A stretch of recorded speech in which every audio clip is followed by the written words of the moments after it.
Bruce has been in that chair for 10 months. His spirit is just as broken as his back. I have hoped for a cure with Bruce and suffered with him when every attempt failed. Tim, it works. I found the correct template. I manipulated tetrodotoxin taken from pufferfish for pain, isolated molecules in tick saliva to avoid blood clots, coated his DNA with just the right balance of the other elements. I'm gonna walk again.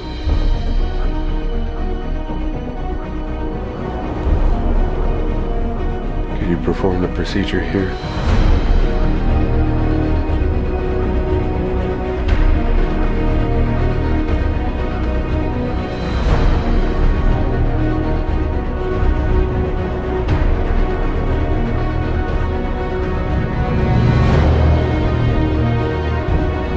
I'll let the band out of the bag. We are going to explore the wonderful world of Bruce Wayne's past.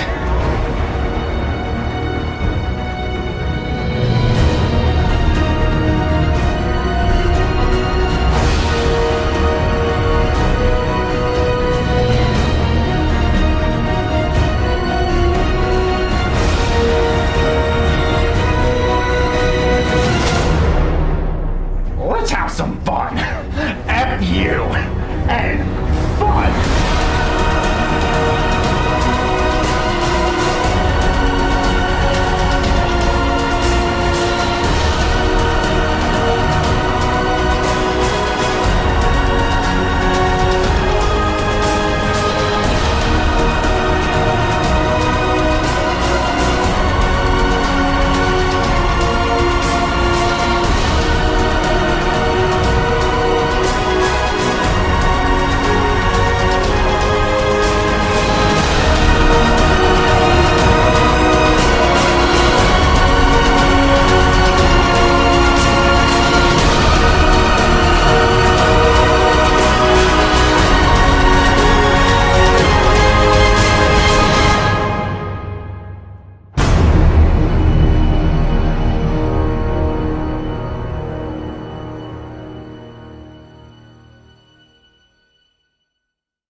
Hey everybody, it's Brett James Bishop, And I'm Derek Ritchie. and we are here doing the Batman Sins of the Past Pause and Play edition.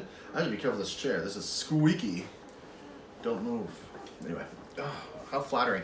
So, what this is we are going to talk through the film. There's gonna be moments where we pause to go into more detail on certain things and kind of share our stories of behind the scenes and whatnot.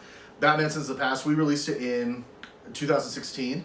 We had marketing for it, we made posters, we made trailers. You can see all those trailers here on the Rule Zero Entertainment YouTube page, channel, whatever it's called. And then also we have a Facebook page as well. We're using Rule Zero Entertainment, Batman Sins of the Past. Go check all that out. Follow us. There's all fun stuff going on. So I've met Derek through a mutual friend when we were casting for another movie with Batman, and this project was born out of that. And he was working out at a gym, wearing a Batman shirt, and he was just approached. So Yeah. and things worked out. He wanted to play Batman his entire life. It's his hero, and this movie definitely gave him a darker psychological opportunity to play that character. And yeah, this chair. But yeah, that's how this came to be. And I had my great friend Tracy Wiedmeyer come on as an executive producer, which this movie wouldn't exist as it is without her, wouldn't even be close without her. So huge thanks to her. Absolutely. And I'm just rambling on. I was just trying to get through it. No. Absolutely. Any thoughts or anything before we go into this? No, again, like you said, this is a great acting opportunity for me. Around the time that you and I got in contact with each other, I was actually looking for something a little bit darker and serious. I've been acting since I was in elementary school, and at the time that we met, I was doing a kind of a comical melodrama and whatnot, and yeah, I kind of got to the point where it's like, okay, got to find something else to do, something that's a little bit more of a challenge. So yeah, this was a good answer to those, And it's your favorite character. Yeah. Absolutely. Got a chance to play your childhood hero, why not? Why not? Yeah. Awesome. So I originally released this on Facebook. That version went worldwide. We heard from everybody. 117,000 views, something like that. And, you know, lots of shares, lots of comments. Everyone really liked it. We didn't really have a budget going into this one. So what this is just pure passion. And I think we did an amazing job with what we had. I think we did even beyond what we thought it was going to be. And this cut of the movie was created because the Facebook version was taken down.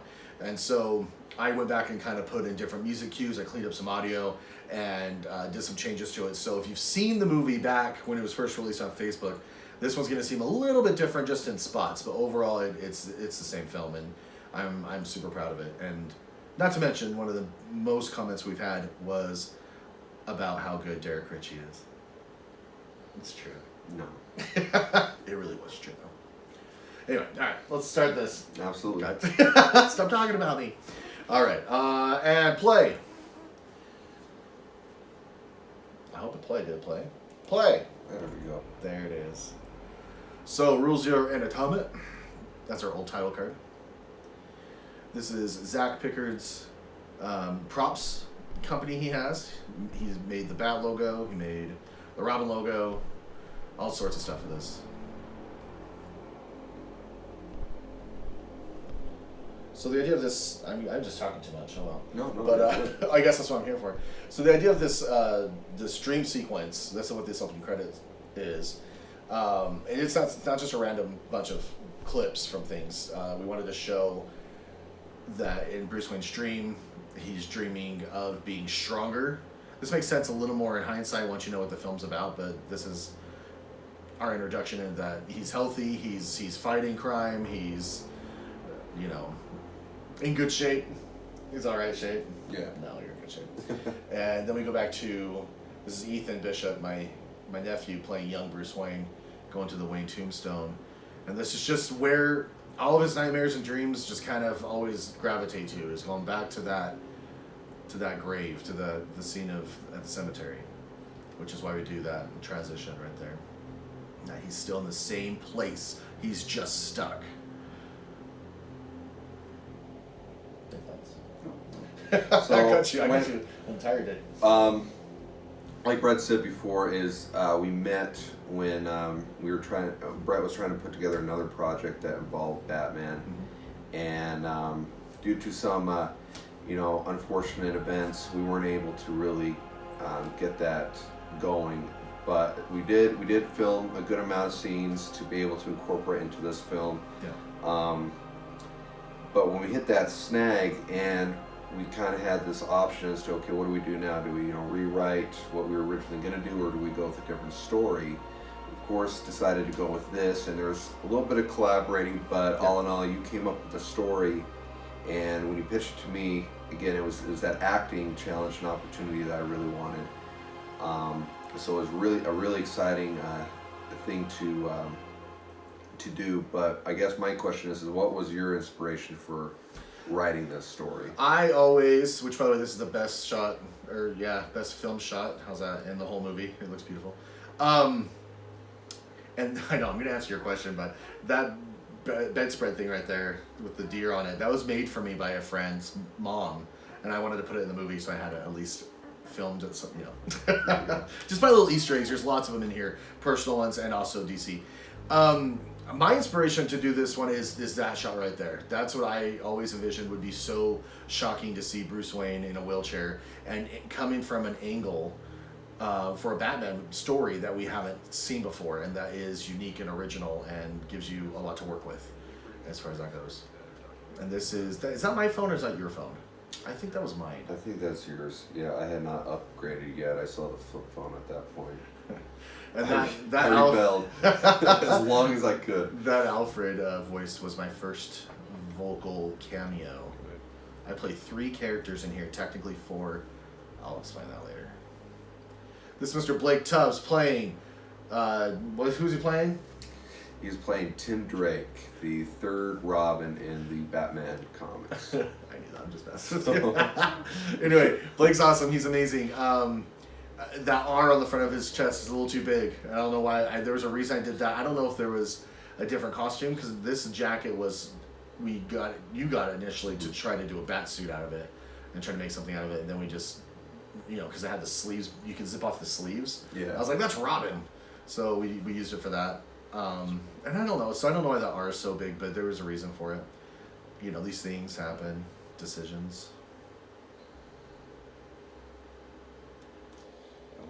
So right now we're going into the plot. There's a lot of information we have to put into this scene. A lot of where this takes place within our continuity, DC continuity, where it takes place with what Robin we're on. As you see, there's Dick Grayson as Nightwing, so we want to establish that that's where he's at, because this movie goes through his journey as well. And also that Bruce has been out for 10 months, that there's a drug out there that's killing law enforcement that Bane's put out there. A lot of information at once, and I think we did a really good job. That's Mr. Matt Wiggle right there as our dead cop. Officer Mooney, which is an Easter egg to the 1978 Superman movie, because there's an Officer Mooney there. Christopher Reeve brings down the burglar that was climbing on the side of the building. Yeah. He brings him to Officer Mooney. Yeah, Great scene. Yeah, just little Easter eggs here and there.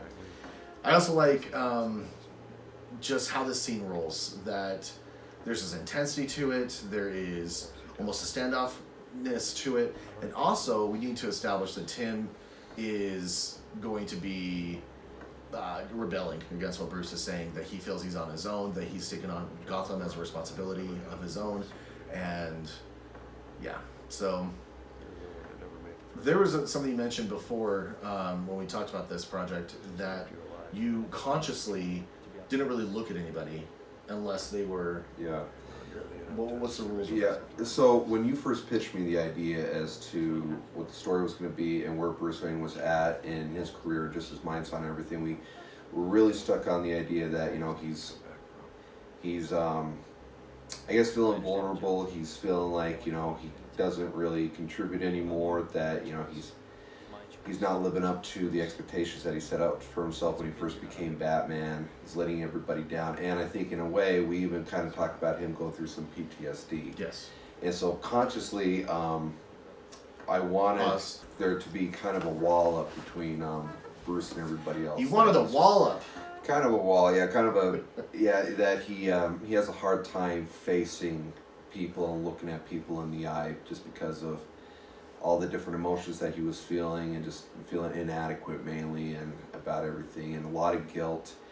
And that, I think, is kind of the premise for all the dreams and nightmares that he has, is that ever since his parents died, and becoming Batman and all the choices that he has made from that point on, he's considers the fact that have I just made things worse? Have I am I contributing to why things are the way they are now? And so not being able to look people in the eye because of that guilt was kind of my driving point for why we kind of filmed Bruce the way we did. Yeah. I loved it. I thought what you brought to the project was amazing, and to the character. Really took what I wrote and just deepened it and made it your own. Play! Look at that shot. Look at that hair. Look at that beard. Look at all that. My hair likes to fall forward, so we had to use a lot of hairspray just to keep it out of my eyes. This was filmed in the Ben Lomond Hotel. That's what the name of it was at the time. Tracy got us this location, and I loved it. I thought it looked great as a manor. Of course, again, no budget, so no sets. Can't go somewhere and rent out something that's really crazy. So I thought what we had, this just totally works, and it sells it. We also do film in a mansion later on, which we'll get to. That I feel like both locations really blended in with each other. So. Yeah. With this right here is the introduction to the idea of Jason Todd, who was killed by the Joker, and that's really the through line of this whole movie is Jason Todd and his guilt of not being able to have saved him from being murdered, and that's still weighing on him.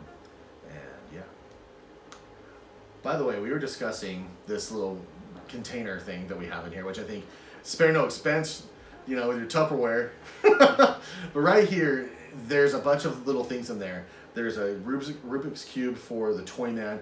The video that's in there is this is just what we did in our own minds, is that actually had episodes of The Great Ghost recorded on it that he would watch with his grandfather, that's the wheelchair he's in.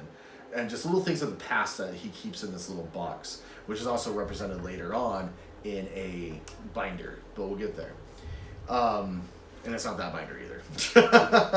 That's a huge case folder right there. I don't know how many papers you would have in a murder, case. I don't know if you need a big old binder like that, but this is how he's remembering it. So. And I think we actually filmed this scene that was supposed to be part of the previous project. Yeah. I fell through, and so we were able to get T in here as salvage it. Yeah, with Tarleton playing Clark Kent.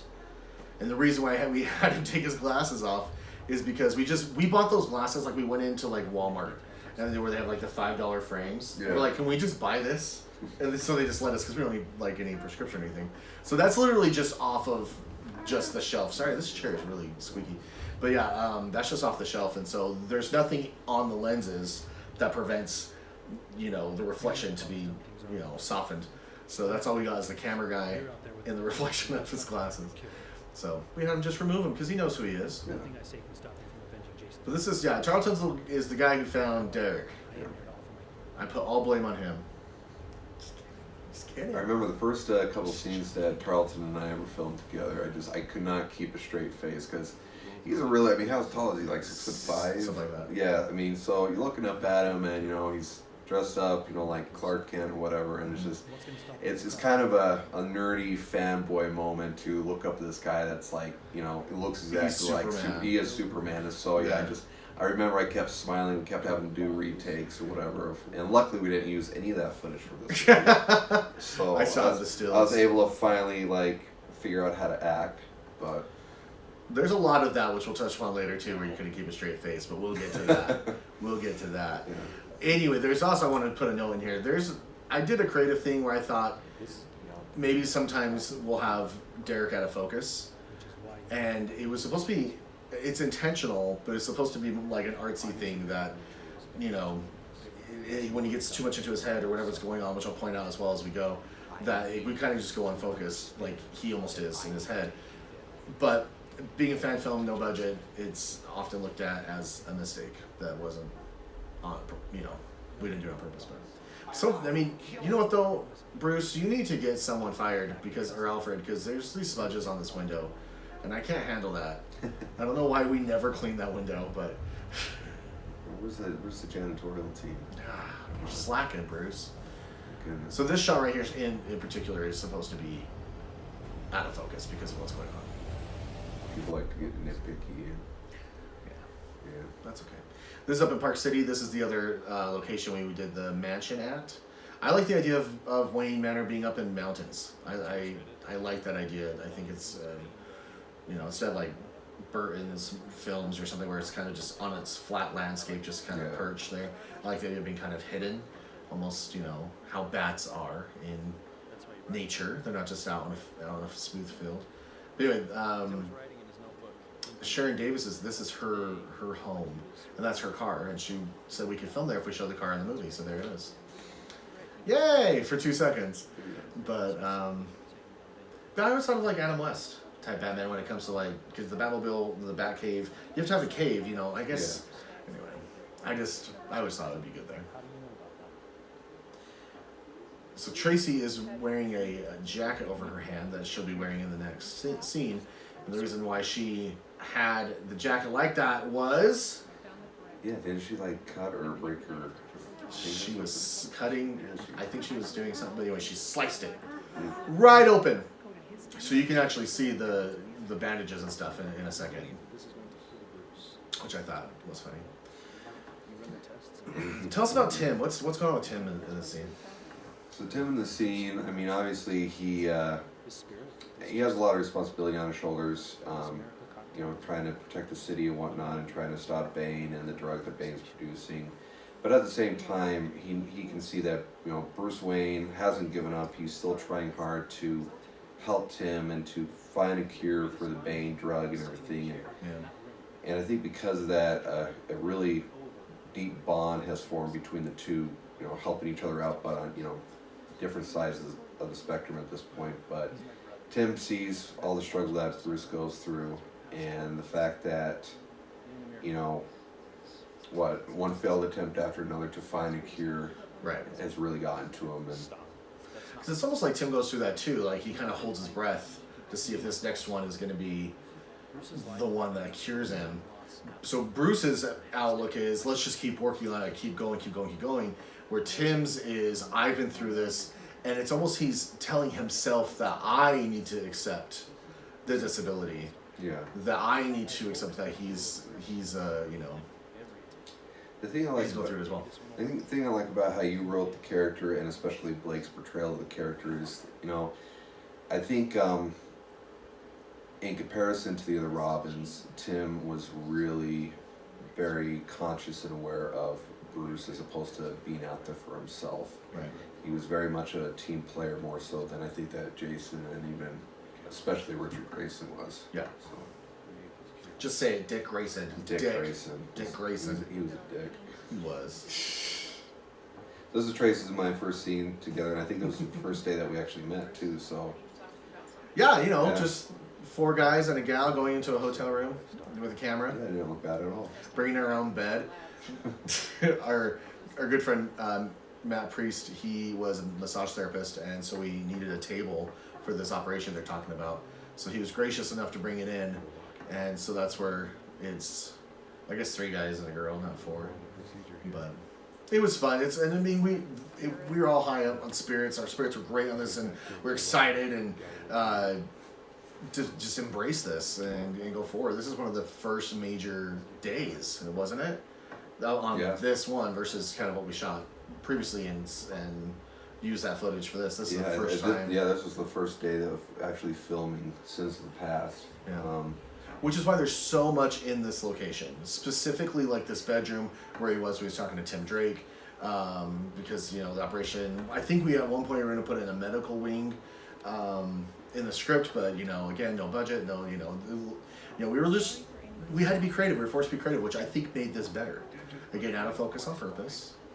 The one thing that you've mentioned as well is that it would be cool if he had scars on his back. Yeah. And made him look more Someday. war torn. One day. One day it'll be We'll see what nice. happens. But so this scene, prior to back when we were filming the other movie before it fell through, we started filming that pretty quick, so I didn't have a lot of prep time as far as getting in shape, because the melodrama that I was doing when we met Right.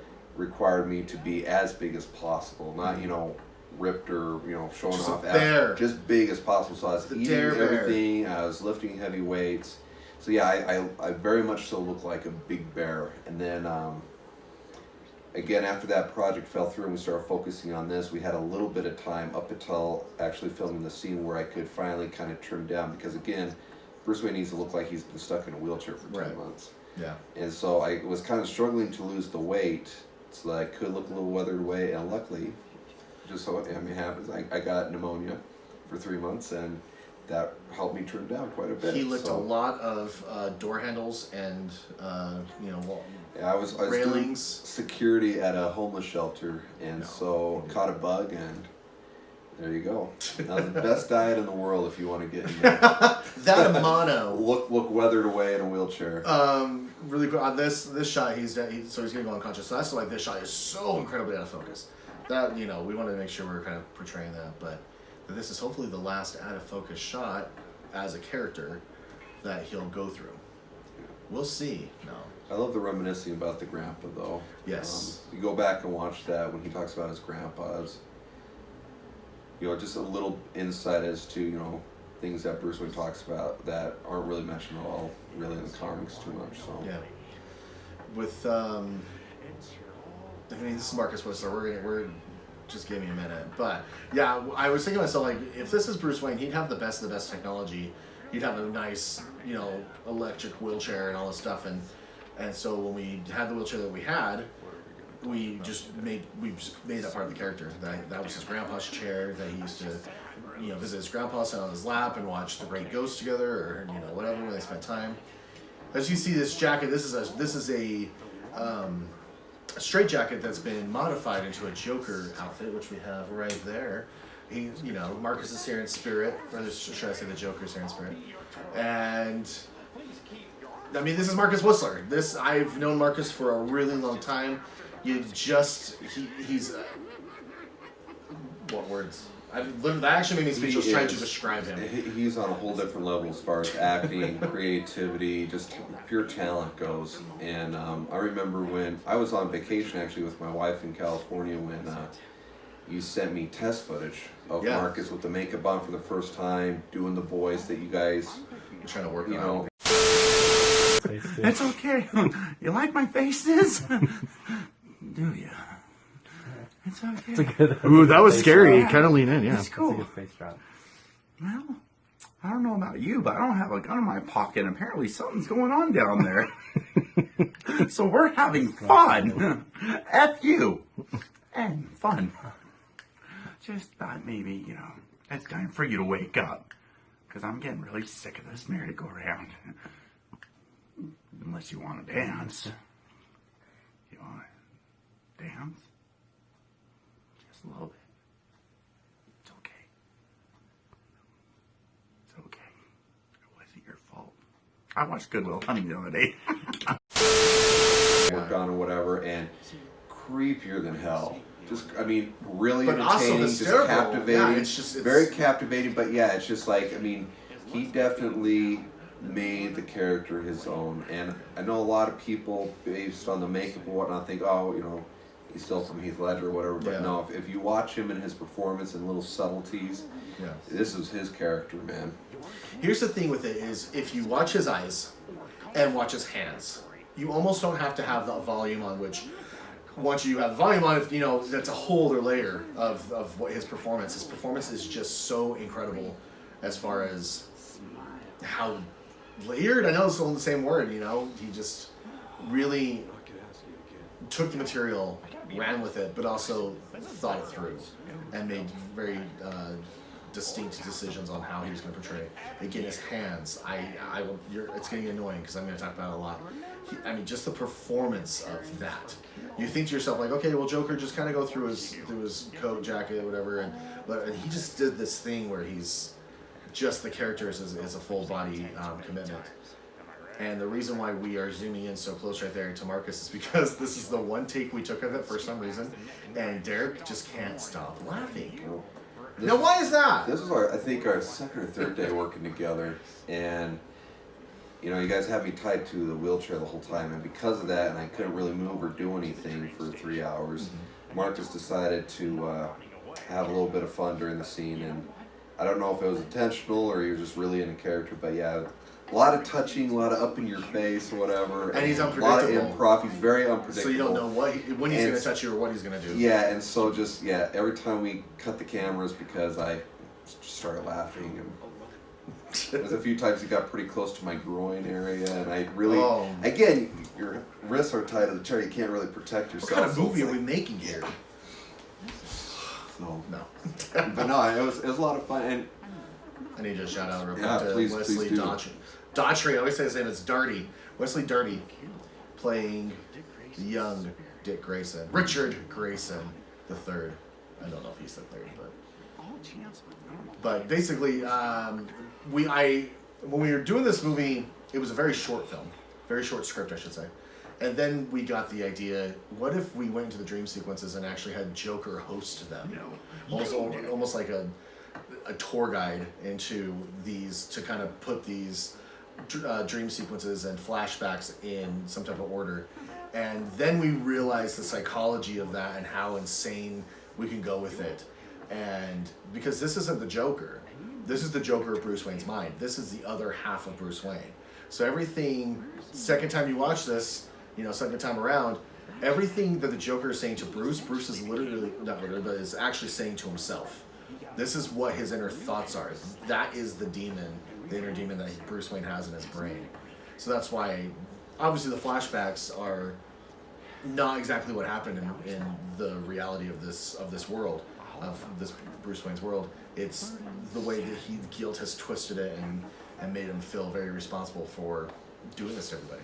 And that's a pretty creepy idea if you think about it. Joker is basically a demon. Yeah. In his mind that, yeah, this is him confronting his demon. But again, he's tied to the chair.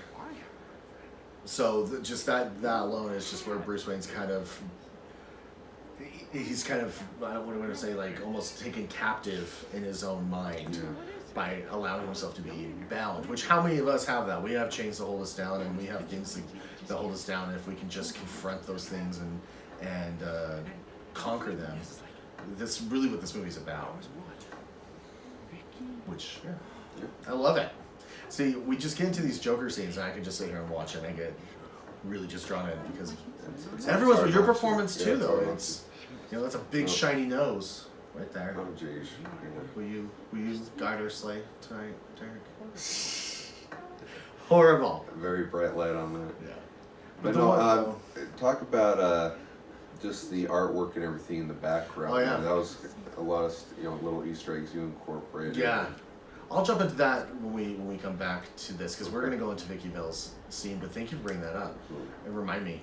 I like that he has the bracelet on right there. I think it symbolizes how he's being held down in some way. He still has something on his wrist. We know it's a shout out and tribute to military. Yeah. But this is Jacqueline. She's amazing. She got script pages, I think, the day before. She came in very late. This scene was added very late. I don't know if it was the last thing we shot. Yeah, I don't know. I think it was one of the last scenes. The last scene we shot was actually the last scene of the film. Oh, that's right. But yeah, this is one of the last things we shot Okay, after I okay. shaved off the beard and finally got a haircut and everything. This movie, I gotta tell you, I'm gonna do a pause right here. Pause. Look at him, he's so confused. This movie is so complicated because later on we have Batman, and I'll go into that of how we had to shoot him with the mask on and mask off because of the makeup around his eyes. But also we have Bruce in flashbacks where he doesn't have the beard. But we also have footage that we salvaged from this other project where he doesn't have a beard. But then we have him in the bulk of the film of the present day in the film where he has the beard. And just to make sure we filmed everything, all the pieces, we had to make sure everything fit in perfectly. Because once that beard was gone, there's no way of going back and fixing. And that's Anything what we was missed. complicated. And again, going back to what you said when we first started recording this is, being proud of the things that we were able to actually accomplish and put together, because there was a lot of scheduling conflicts with everybody, so production was prolonged. And obviously when production is prolonged, everybody kind of goes through different changes. Get pneumonia. But because of the story that you wrote, though, it all fit. So if you watch this and you're kind of confused, that's why you really got to focus, because again, the dream sequences, are they flashbacks or are they just, in his mind or whatever? But this is obviously Bruce Wayne and how he visioned himself back in the day when Vicky Vale was still around. Right. And that's the thing, and I don't really want to confuse everyone, but she still could be around. It's his brain, it's in his brain. And that's the interesting about dreams, is that sometimes dreams can feel very real and have real elements that you have in your awake life. But they're twisted and they're moved and so I love the idea of playing around with that, and that's why it's the ultimate battle of the mind, because what is real, what is not, what should he feel guilty for, what shouldn't he feel guilty for, all of these different things were able to be explored within this dream sequence. And again, if you get a little confused before the dream sequence or after, just look for a beard until he becomes Batman. I mean, honestly, the best way to, relate it or, explain it is, watch The Matrix. Before, when Keanu Reeves goes in the dream world, he has hair. When he comes into the real world, he's bald and has tubes and everything. So it's kind of the same thing. Yeah, whenever you see the beard, we're in the real world until the end, at least. But and I definitely did not know. I was thinking about the other day. I definitely did not want to have Batman in the dream sequences. I didn't want him showing up in suit. Because that's the power. Batman's the power. So this is him learning to get back to that, and that's when Batman's finally revealed toward the end, which we'll get to obviously. That's why that's so powerful, and Blake has a look on his face. We'll get into it. It's great. And play. So again, Jackie was kind of getting the lines as she went. And I gotta tell you, look at this performance. I mean, it's amazing just for her to be doing this on the spot. Yeah, she, the thing that I really admire about the actors and all the talent that we had involved with this film is that, for me at least, I came into this project as a complete stranger to Brett and his, group of friends and everything that were involved. So sharing scenes with people I'm just barely meeting that day, and the fact that everybody kind of broke through the, the awkwardness, the uncomfortability of working with somebody I've never worked with before. I mean, we got over that fast. In fact, there was nothing really even to get over. It was just second you turn the camera on. Everybody was in character and was comfortable with each other, and it was great. So that's something I really appreciate about all the actors involved. And yeah, definitely the talent on this could just jump right into it, and that was just so fun to watch. The creation of this whole thing was just such a blast to be there. Now here's where we mentioned that he is in his grandparents' basement.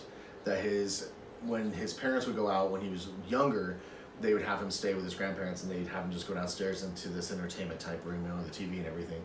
But it's also the area where he is in the dream sequence. He's over there in the corner, and that's just a psychological little thing that we did. That he felt he was abandoned here. So in his dream sequence where he feels abandoned, he goes right back to this basement type location. So we really like that. And then there's this book, this little binder, which again is a representation of the past, but it's also because this sequence didn't really happen, with Vicky Vale as it is, because he's remembering that he was paralyzed, and so obviously this didn't really happen. This is a way of reality trying to break through to him of what really happened. I remember for scenes like this, what helped the most try to kind of hone in on the type of Bruce Wayne that we wanted to portray was, Val Kilmer's performance of Batman Forever, I think is very underrated and not really acknowledged the way it should have been. But if you watch that movie, there's a lot of subtleties, a lot of things that Val Kilmer added to the emotion of the character of Bruce Wayne. And so even though we wanted to make this character our own, Val definitely was a good starting point to kind of figure out, okay, how deep can we go with this, and how do we pull that off? But at least for me, that helped a lot. I totally agree with that. I thought Val did an amazing job in Forever. So the page before this, you were seeing Berkeley Orton. He is Jason Todd in this movie, and I just noticed with that death certificate, which Tracy got from somewhere. I don't know where she dug that up, but she got that. It says that he was 4'7". So I did not notice that. I just noticed it. Wow. So I still have this binder, by the way, so I should probably go dig that up and look at it. But Bruce Wayne sure picked him. You think that was the one that was in the circus? I want a hobbit. All right, so really quick, where we're filming that was on top of a restaurant that no longer exists I worked at on the roof. We were down at the Union Station down to there in Ogden, Utah. Again, there's Wesley. There with the train scene, the train shots. There's only one scene in this whole movie that we shot completely. We put together, edited, put music to it, and it was going to be another flashback sequence, but it was just too much. It was for its runtime, and it kind of slowed the pacing down. So I cut that into pieces into the film to at least use the footage. But unfortunately, we lost the true performance that Wesley brought us on that. But it benefits the film to not have it in there in its entirety. Well, this scene, and we've talked about this before, this scene was actually not in the original story. Right. That was written. There was a Vicky Vale scene, but it wasn't like this. Yeah. No, so back when the other project fell through and we were toying around with some storyline ideas, one of which was doing a Court of the Owls story, which... I'm going to interrupt you. Go for it, please. Rude. Yeah. This Bane drug is a car air freshener that we've stripped things away from it, and the needle is just, it's pencil lead that you put into a mechanical pencil. So we were safe until the next scene, and I'll tell you about that. But this is funny because there's a little bit of a continuity error with it where he's gonna make her try to do this drug, and that's when she confesses this isn't real, blah blah blah. And you can still see it in her hand, but then all of a sudden now it's gone. Oh well. Disappeared. Anyway, continue. But yeah, so again, before Brett nailed down what he wanted to do for Batman movie, we were toying around with the idea of incorporating the Court of the Owls. Yeah. And then that idea went away. We started on this movie, and then when it came time to incorporate just one other dream sequence, what were we gonna do to really hone in on Bruce's psychosis and what, his guilt and what he feels. Mm-hmm. And we wanted to bring Vicky Bell back. That's when the idea of how about we revisit that Court of the Owls thing, and that's again really really interesting, really great written scene and creepy. It took me back to my horror movie roots, which is where I'm going with my next project. But with Jacqueline coming in late, it's because we did have another actress playing Vicky Bell. We actually shot scenes with her for the other project. And if you watch, I think the first trailer, I don't know if it's a teaser or the first trailer, one of the trailers for this Sins of the Past, there's a shot of her, of the other actress, which is kind of fun. Right here, I'm gonna put this on the big screen so you can see Tracy. This is where we go a little Monty Python style, where everybody's playing dual roles. We're very much it was very exciting. A theater production on that part. Very exciting to do that. Get some POV in there. Make sure you're in an area where they're safe. We've traveled this area, nothing's there, so it's checked under the bed, then you check under the bed again, and there's somebody, and that's how you do horror. So this is Zeb right there, Zeb Murphy, off to your right, and he's also right there as well in the costume. Zeb kind of jumped around and was 3 characters in this sequence. This is the first day, the first moments, literally minutes of meeting Jackie, and he was tugging on her hair and putting a knife up to her throat, which was a real knife, which is where I was saying in the hand holding the we were knife. safe. Yes, he broke his hand, and so if you look at his hand right there, it's really swollen, especially for this knuckle. And so we never had the blade to her throat, but but Jackie was game. He was trying to do more of a theater type, grabbing the hair, and she's just like, no, just do it, just dedicate. I love Jackie. Grab my hair. She's great. So she just went with it. This is also Zeb doing a stand-in for Marcus. He was out of town. I think he was out of actually a comedy stand-up thing. So, and then of course Derek actually, him holding himself responsible. He's the one who kills everybody, and just really nailing that home. Driving that home. But in that, he said, which by the way, that was my second cameo voiceover. That was the voice of the Court of Owls guy. He mentioned Victoria Jensen, which is a character from an old Batman Origins movie I made that I'll never show anyone. I still haven't seen it. No one will ever see it. Now, someone will see this that has a copy of it and put it online or something, Please do. I want to see it. We'll take a poll. Do you want to see it? This is my first go at cosplay. I made this Robin vest, and I am very proud of it. Even the R, I made the R. So you brought up the artwork that's on the background, on the walls and stuff. Yeah. That was for the earlier Batman movies as well. Very vengeance type looking things.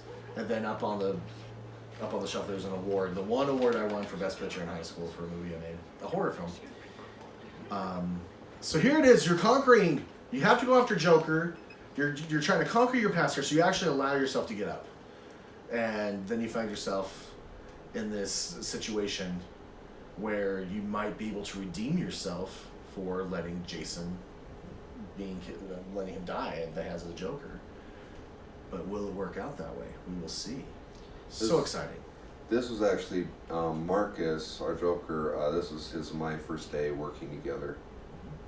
And that was a long day too, because not only were we doing these Bruce Wayne scenes, but I think even later on that day, we got me in the suit, and we attempted our first attempt at the Batman scenes, and the Bane fight. Yeah, we'll get to that later. Yeah, this location is in Able, Utah.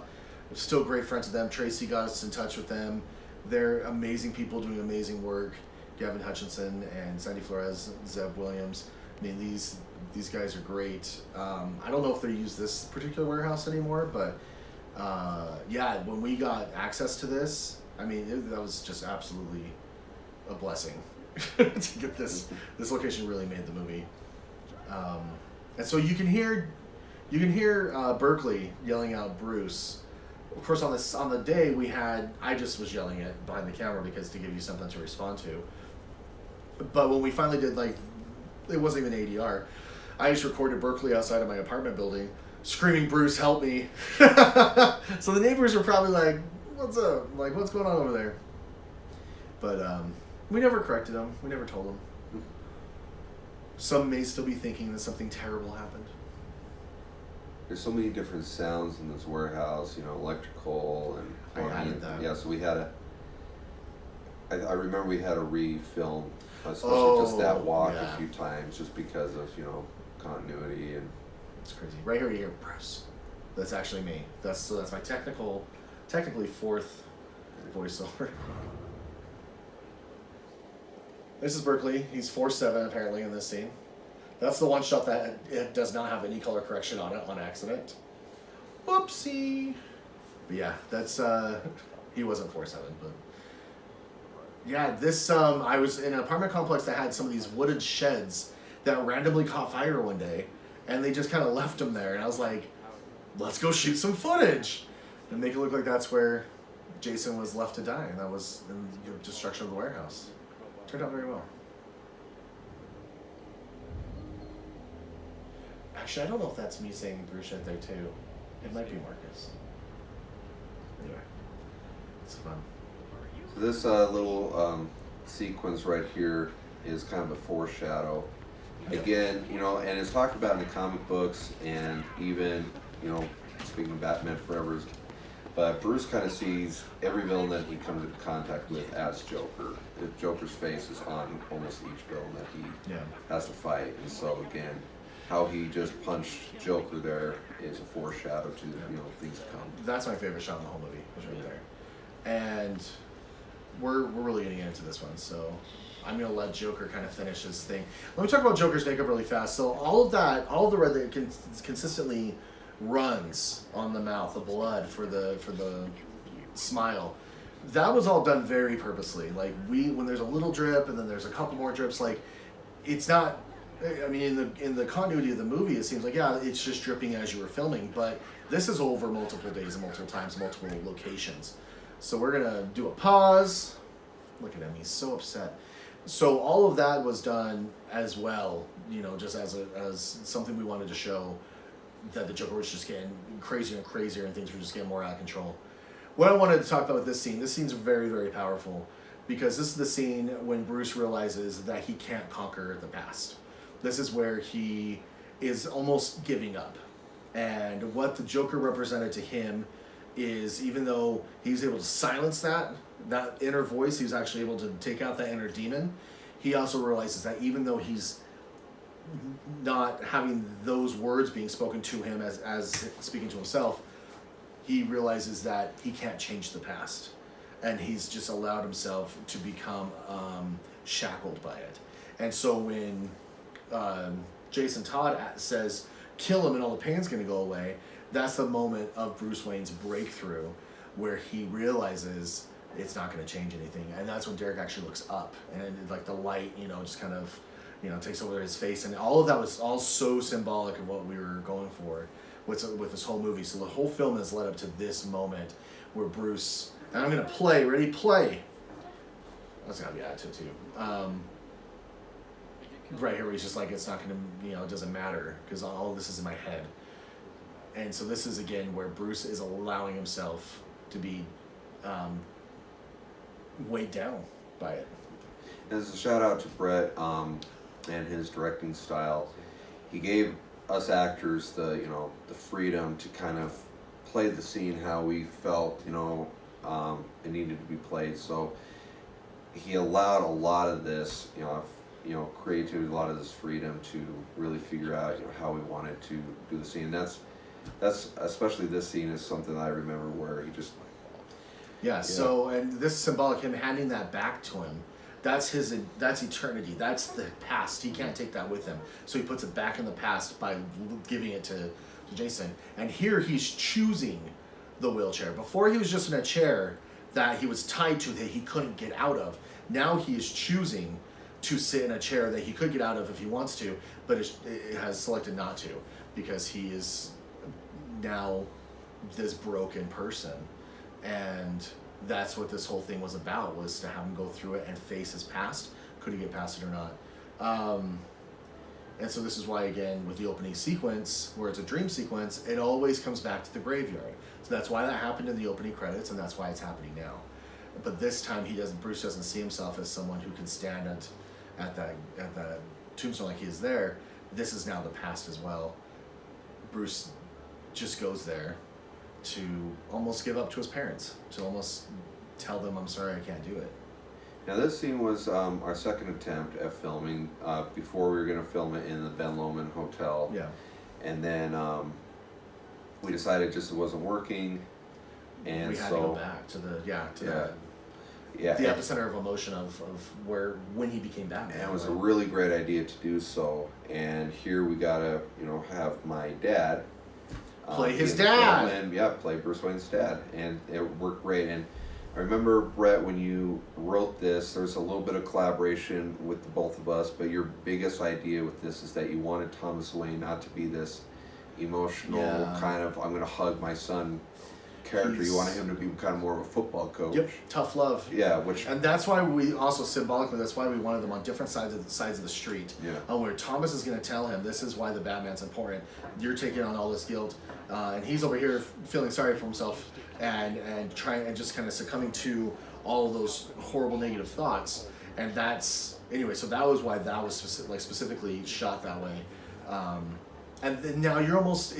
I say you like this is you, but Bruce is almost debating his father on, no, I really should be sitting over here in my shackles, or however you want to look at that symbolically. And his father has to just tear through again, which is why he can't be someone who is, oh son, it will be okay. Here's a you participated. Here's an award. It's you are the difference. And your inspiration for the scene was taken from what? It was X-Men Days of Days of Past. Future Past, Yeah, when Xavier. young Xavier's talking to old Xavier, and so shout out to my dad. He's the one that got me into acting back in elementary school. He's been acting since he was in high school, and he won a bunch of awards and everything. Does a lot of stage productions, and he's really been my coach over the years. And he's also a football coach as well. So that's why this works so well. Yeah, having him play Thomas Wayne the way that Brett wanted him to worked out. And this is very specifically done as far as his dialogue. I cut out breaths in between most of the sentences, especially towards the end of his little speech here, because I want it to be relentless, because Bruce just needs to, it's only what a father could do. And to bring him up out of this. We did shoot this two different ways, where you're far more emotional, and then not so much, because I wanted to make sure I balanced that right. And I needed to figure out, because again, on stage it's easy to kind of cover up emotion. As long as you can get the basics down, you don't have to cry on stage or whatever, because people aren't going to see it. Right. But the camera up on you, I try to figure out how am I going to pull this off. And Gary Oldman, there's a lot of stuff that he talks about when it comes to getting emotional for certain scenes. Yeah. And he always has pictures of his son on set to get him into that mindset. Huh? Did his son pass away? No. Oh, it was just his son. Just pictures of his son that kind of get him into that level of emotion that he needs to be in. And so I thought, since I didn't have kids at this time, my cat, I'm a big animal person, and my cat just recently passed away just months prior to filming.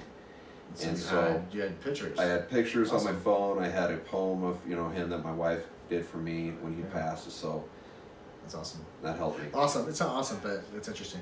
So this is him crossing that street, bringing Bruce over with him. And so now we're back in reality, and there's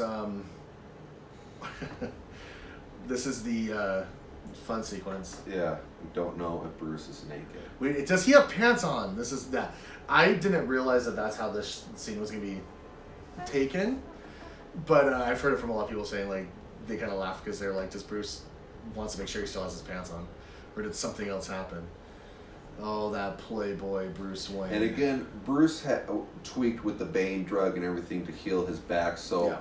going from pneumonia, being withered away, look, I had to kind of do quite a few push-ups or whatever prior to this scene. So earlier, before the dream sequence, when he wheeled himself into the room, we did that shot low where the Yeah. wheelchair is his way of being moved around, and now we have the shot where the wheelchair is now out of focus in the past, in the back, and he's able to get on his feet and actually be back and be able to get back into the game. And look at those muscles. Those nipples. Look at those bat Dark nipples. We had to put bat nipples in it somewhere. So. That's for you, Schumacher. So this scene, you wanted to do a smirk in this, and we shot it like afterward. But I thought it worked really well. I think this whole scene works really well. And for a minute before, with the Facebook cut, I guess I should say, this was Tracy's last scene. We didn't see her. Oh no, we saw her at the very end. But I've added a little bit more for her from some publicity stuff we were doing that we filmed, some publicity footage. So she's able to get one last hurrah on there. But I love this idea. This is just shot in your closet at your house, and we just took all the coloring out of it. Yeah, so this was my first attempt at cosplaying. So again, one of the biggest reasons why I signed on to do a Batman project is because I could finally, as an adult, justify getting a Batman suit. Yeah. And what started off as foam, hot glue to fabric or whatever, evolved over time to tactical gear. We went out. I found a guy down in Texas who molded, Batman Begins replica armor. We do pause. Got a really nice cowl for it as well, and so it took me to get everything put together and ordered and painted and glued together, and especially after the first attempt at doing this Bane fight scene where the suit got completely destroyed. Yeah. By the time we were finally able to use the suit, I just barely completed putting it together, but still, this scene took at least 3 or 4 attempts. Yeah, it was the first time I've ever shot a genuine fight scene. Yeah, and even though the suit, in my opinion, I was very proud of it because it was something that I wanted to take on the challenge of putting together off of Brett's concepts. Yeah. Which was that the suit, as you're saying, was destroyed. Yeah. So you just had to put a bunch of Makeshift. different pieces together. Yeah. So again, I was As really the proud. character. I was really proud of how it turned out and how it looked. But every single time we were done filming, it was destroyed. It was destroyed. I had to go back home and I had to spend days just trying to repair everything. I remember those phone calls. You're like, so how many more times we filmed this fight scene? Because it's taking hours to repair. Yeah. And I was like, it was not really salvageable after we were done. I was thinking about doing one more just to do it. No. Anyway, okay. So this is Blake back as Tim, and he is doing the infiltration of the Bane shipment that was talked about before the dream sequence. I also like that we had a dream sequence, Bruce waking up, the next scene is Tim, so it's repeating what's happened in the first of the movie too. So that was all done on purpose. So, but this is he had to jump over this fence that's coming up and with this gate, and he just couldn't do it. And it took a couple tries, but we finally built that confidence in Blake. Just do it, just jump over it. But we're gonna get more into like his size with fighting and how his fighting style and everything here in this scene. Again, this scene was very difficult. It had to be incredibly planned because we have Batman with the black around his eyes, in suit, then the mask being torn off, so no more makeup, and the makeup you used was pretty difficult to remove, I believe. Yeah, my wife came up with a little blend of eyeshadow and cream and whatnot, and it stayed on really well. So to take off was... So there's no way we could have just done it in order. And I just took washed it off because, first of all, time restraints on our location, and also just, it was impossible. So we had to film that out of order. And then there was a sequence the next time we shot where Bane has to pull down the doors to the inside of the warehouse because when we shot the next several moments in that scene, it was actually during the day because we had to get those shots done because he couldn't have the makeup under his eyes. And then that night we had to go back and do pickups for when he was in full suit with that. It was just, we had to have this thing completely planned, and it's the first time I storyboarded. And you and I choreographed a lot of the fighting in your apartment. Yeah. I just want to add real quick that the backstory to choosing our Bane is that my buddy from doing security at the homeless Yeah. shelter was originally going to play Bane. In fact, he even made his own kind of very unique Went very mask. Dark Knight Rises ish with it. Yeah, and he looked great. He looked Yeah. really great. But the day that he showed up to film was that first day of us in the warehouse with Joker. And after we were done with the Joker stuff, we started filming the Batman and Bane scene for the first time. And Yeah. nothing was really choreographed. We kind of just beat the crap out of each other. Our first attempt trying to make something like that. Yeah, so and we really learned a lot. oh yeah, after it was all said and done, I mean, we kind of realized that Mal, this footage just isn't going to work, and so we try to get my buddy. His name's Nate Parker. We try to get him back to redo the fight scene, and there was some scheduling issues, so So he just wasn't available. yeah, we're kind of left. What are we going to do? And Then we're like, wait a minute, we have a Superman. We got T, yeah, and T, So- you know, because he was the one that started this, you know. We wanted to throw him in as much as possible. It was right that, you know, he was going to be our guy for it. So And to get vengeance on you, perfect. because then he could kick the crap out of you. yeah, and he looked perfect for the part. Yeah. And so we decided to go more comic book, not accurate, but more comic book inspired by the Bane look. So Yeah. because he's T and you don't want to see his face because you just saw him as Clark Kent, we wanted to make sure we did the full mask, and that way we could get away with it. And there was, you know, the comics has the red eyes. We got red eye contacts, you know, things like that. So it was amazing. Play.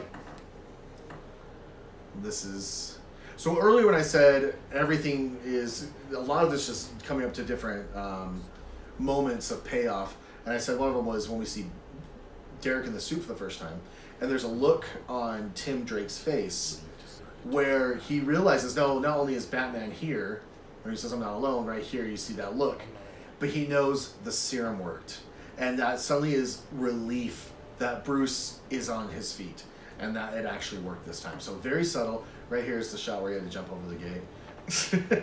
He got it. But very subtle on you know, we didn't want a big, you know, cheesy, like, you know, type thing. So the way that Blake portrayed that was perfect, spot on. So let's see here. Those are glow sticks. Worked out really well. So I remember when we first started filming this, T, when it came to the fighting and whatnot, was like, "Hey, I want you to really punch me." We really broke that. And I think he didn't realize Batman wears hard knuckle gloves. As part of the costume, and Yeah. so yeah, he definitely felt the first couple of punches like, okay, we need to back off a Yeah. little bit. And, There were some moments. It was fun. yeah, But I mean, look at just what we did here. I think all that looks amazing. Again, T's not making contact on him right there, so acting on both sides. I remember T was telling me, and we say T, it's Charlton. He was telling me that, you know, he's never done a fight scene before. I love that. My favorite punch is coming up right here. No, sorry, right here. right in the groin. That one. So great. But yeah, he was actually, Tarleton was telling me, like, I've never done this before. I don't, you know. So we're all learning. It was great. This was a great first toe dip into the water on this. Of course, There an it awesome introduction to Tim in all his glory. Mr. Tubbs, which, of course, this is the first time we're seeing him as Robin as well. So this is also a reveal shot. I know we saw him earlier in the movie taking stuff off, but you never saw him the full shebang. And it was Blake's idea to do the mask with the makeup instead of an actual mask. And as far as You know, Tim's fighting style, right. we thought, you know, obviously he's not going to be a match against Bane as far as strength or anything goes. So we thought, you know, he needs to be kind of more like a cat, like Like a bird. Yeah, a water bug, however you want to say it. Yeah, just somebody Where really he hard moves, to he can catch. move around and Yeah. you know. So this is also huge. So he's lost one Robin. He just conquered as much as he could through this dream sequence, and now this is history repeating itself. It's a poem. It's a rhythm. It's it comes in a different way, in a different form, but it is also repetition of what happened with Bruce and Jason Todd. So this is how, even though now Bruce is weaker and is no match for Bane, now he's like, I'm not going to let somebody else take another Robin from me. I'm not going to let history repeat itself. So in a lot of ways, this is the only way to redeem himself and Bruce forgive himself by not allowing it to happen a second time. So, by the way, I added all those sound effects with the door shutting. That's all fake. I love it. Now, if you notice really quick, I was saying earlier, if you look under the doors, you can see sunlight because we had to shoot this all out of order. But there is, and as Derek was saying earlier, I'm going to let him take this one, where there's the repetitiveness on purpose with when he finally took out the Joker. And yeah. So if you watch that scene again in the warehouse dream sequence when he punches the Joker, you'll see the same thing here with Bane. I love this part of the fight. It's my favorite part. Just and all this ever since he got thrown up on top of this thing, all this has been storyboarded, so it was amazing. So right here is what we're talking about with the 1, 2, and of course Marcus in the dream sequence was saying "pow, zap, wham," just as a reference and homage to the Adam West Batman as he was being punched. So yeah, that's how you were able to kind of go toe to toe with Bane, is that adrenaline and that's how you're able to pull that strength out, is you didn't want another Robin to be taken out. And I love this shot right here. It's like a split-second shot right here, because that looks like a comic book panel. Yeah. That's awesome. Shout out to my wife who was there every night helping me get the suit on. She was the Yes. only one that actually knew how to get it on me, because there's so many different parts. It took about a good 45 minutes to apply everything, and she put my makeup on too, so that's something that I guarantee she never thought she'd have to do for her husband. Oh, you're welcome. So thank you, honey. Let's see. Sorry about my chair. It's still so squeaky. So this scene, Blake did an amazing job acting. He was aided a bit by the fact that he was sleeping right before this. It was a very late shoot, and we had to wake him up to shoot the scene. So the kind of watery eyes is because he's tired, he's exhausted, but it looks like he's emotional. You and I collaborate a lot on Bruce Wayne's monologue here. In fact, you sent me kind of the bullet points as to what needed to be mentioned, and I just went with it. And I think I wrote a really 20 pages of dialogue. Oh my gosh! No, it was 2. It was about 2 pages. And so Brett allowed me to still recite all of it and act it all out, and then during the editing phase, he was able to cut it down, which was good. Basically, I took the first part, and I think the last part, and just cut out all the middle, because there were lines that went right together. I have the tendency to go a little Quentin Tarantino and become really chatty when I write dialogue. And all of it was good. That's the thing. The whole speech was good, so it was difficult to figure out what to cut, and then it came just the necessity of, we just need to have this be shorter no matter what, because this is the end of the thing. If this was like maybe in the middle of the movie or something, we could have let that ride a little longer. Well, again, a shout out to Brett is him allowing me the chance to really dive into Bruce Wayne's psychosis and come up with the ending dialogue as to what would this guy say? Well, that was a way of getting you into it too. And that was very grateful to have that opportunity, because for me, and being a Batman fan and being kind of a nerd myself, that was really fun, just being able to write all that out and really, And now the contrast to this scene versus the other one is when we first see Tim and Bruce talk, they're looking the same direction, so they're not looking at each other. What Derek was saying earlier, with he was very cautious of not looking at anybody in the eyes except for maybe the doctor. He would kind of, and even Hershey, he'd kind of dodge. But that's why I wanted that scene to be very, very specific, of him looking straight into Tim's eyes and being right there with him, because that's in itself is an evolution. Well, he's kind of looking at Tim the way that his dad was looking at him in the dream scene. So actually, kind of giving the same kind of what you've learned from your father, you're now passing on. Yeah. And of course, this shot is the same angle when he was in the wheelchair looking to see the dad, and he was there. Now he's not, because you don't need the dad there. I love that shot. I love that scene. Yeah. So a couple of these inserted scenes like this was done for a promotional reel, but we got that suit, and I thought, that's cool. Let's actually show him in a real, not makeshift suit. Let's have a payoff and have him in a real, good-looking Batman suit. Then with this, really fast, is UK Craigie. I cut a couple trailers for this movie, put them on Facebook. They went worldwide, and UK Craigie over in England saw one of the trailers and was inspired and contacted me and said, "Hey, I do hip hop. I do music. I produce my own stuff.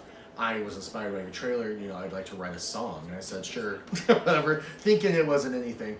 But I think 3 days or 4 days before I had to have the cut done, and I was just going to put music over the end of the credits, I get the song, and it was unbelievable. Just the absolute quality of it, and how clever it was, and how well produced it was.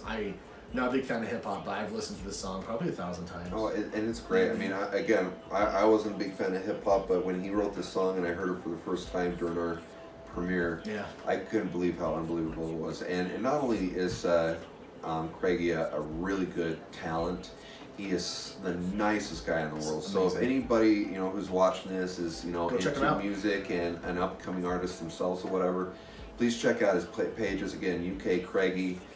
He's on Instagram and Facebook, and then he's got his own Spotify channel where you can listen to all of his music that he has written and produced. You can find all those links are actually going to be in the. They're going to be in the video description down check him below. out. Really, really nice guy. So yeah, I mean, this movie was a blast to make. I had fun making it. Obviously, it was hard work, but I don't think we ever had any days. There's a few times we were kind of coming up with ideas of, because it was a short script at first, and we kept kind of fattening it up and kind of exploring where else it can go. So there were a few moments of we weren't sure at times where it was heading, whatever, and that was a headache, but.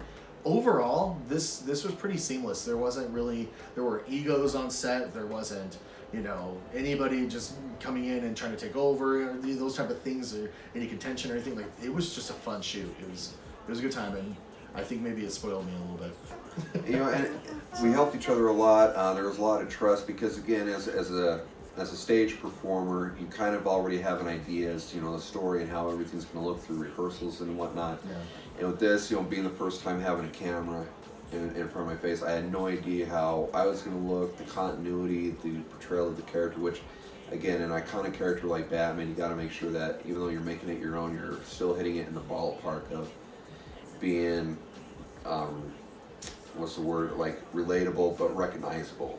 Yeah. As well, Yes. from what the fans, how the fans see the character, and so that was a lot of pressure and making sure that I was doing it justice, and again, not really knowing how everything was going to turn out, and after the final product, after Brett edited everything together, I mean, it really showed how incredible of a talent Brett is at filmmaking, at directing, and so I'm extremely proud of this project and how it turned out. Well, thank you. I appreciate that. Yeah, this again, just a great time. I hope you all like it. I know it's very deep, and that's something with fan films that they get kind of passed up. If you're not one of these companies like Bat in the Sun or something that have just amazing budgets and production, you get kind of just looked at as that thing's out of focus, or But if you actually really allow yourself to take this movie in and really think about it and get into the layers of it, it's really a fun, deep, gritty character study, and that's ultimately, I think that's what you asked me earlier. What was my approach to this? But what made me excited? Character study on Bruce Wayne, I think, is really the first thing, and then of course have him in the wheelchair was the angle to take. So it was really good though. But because I think that all the actors who have ever played Bruce Wayne in the cinematic films and even in other fan films, they've always wanted to. A lot of them, have even come out and said that they've wanted to explore more of what Bruce Wayne is, what he thinks, and the fact that we had an opportunity to do a film that was centered around just that idea. Was and I definitely wanted step. I wanted you to play an original take on it. I didn't want this is the Christian Bale Batman, this is the Michael Keaton Batman, do this, like how Michael Keaton would have outcome, or Even when we had a Christian Bale bat suit, but yeah. But the character wasn't, what I'm saying? No, So it wasn't. It was like this takes place in those universes. I really wanted to find an actor to really just dig into Bruce Wayne and make it something original, and that, because if not, then you're just, even though it's just copying as using the characters, when you have your own take on it and your own spin and bring your own flavor, I think that is what has to stand out away from a lot of the other fan films or any interpretations, because we're just trying to do something that has its own identity, even though it is dressed up as a Batman movie. Yeah.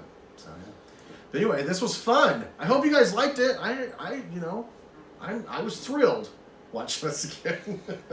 It is fun to watch. It is a lot of fun. A lot of fan films will be about 5-10 minutes long. So I think when people see this, they think, "Oh man, that's a." But honestly, when you start watching it and you really focus on the story and what's happening and the symbolism behind everything, it's it flies. you get wrapped up in it pretty quick. Yeah, and we didn't know it was gonna be this long. but I don't care because it works. And we released it on my wife's and my anniversary. So Oh yeah, so yeah, that was a great anniversary present. I revealed the release date to him through a trailer, and he saw it. And he's just like, "That's our anniversary." Not only did she have to help me with putting a Batman suit on her husband and the makeup, but then Now she has to share a date. she had it. Yeah, she had to kind of hang out in the. We were in Vegas. She had to hang out in the hotel for an hour and watch the movie with That's me. funny. So poor girl, I feel bad. But she's been a good sport. No, so, she's great. yeah. Awesome. Again, that was fantastic. I'm gonna have a bunch of links in the video description. Please give this a like, give it a share if you feel so inclined to do so. Go watch the original again. Share the original. Watch the movies. What I meant with that. Go watch Batman Sins of the Past. Give that a like. Give that a share. Let's have people find this and explore it and have fun with it as well. And again, thank you, Derek, for everything that you've done. Everyone on the film, the crew. I know I didn't mention a few of you guys. Sorry about that, Richard Zentz. But we, it was just thank you to everybody. It was a really fun and amazing project to do, and we'll definitely be back. So let that be a tease. Absolutely. Should that be a tease? And if anybody wants to see Marcus again playing the Joker, please go to YouTube and type in Batman Dead Man's Party. That was a project that he and I worked on along with my dad and the Usual Suspects production crew. Yeah. That's just a fun little kind of tribute film to the love for Batman as a whole. And again, we gotta give Marcus another opportunity to portray the character and just go wild with it. Go So crazy. yeah, so please again, I was about to ask you where are you at? Where are your links? Where can we find you?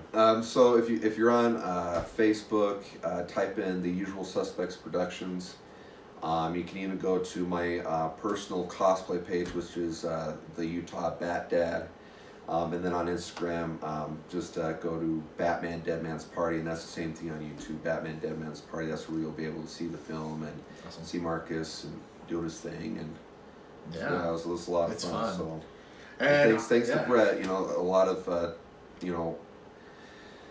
that inspiration to do Batman stuff and Yeah. to go to kids' birthday parties dress up as Batman. I wouldn't have been doing that without Brett inspiring me and getting me into it. So Worked out for everyone. Yeah. You can catch me on Instagram and Facebook, The Real Brett James Bishop. Also, Rule Zero Entertainment on Instagram and Facebook.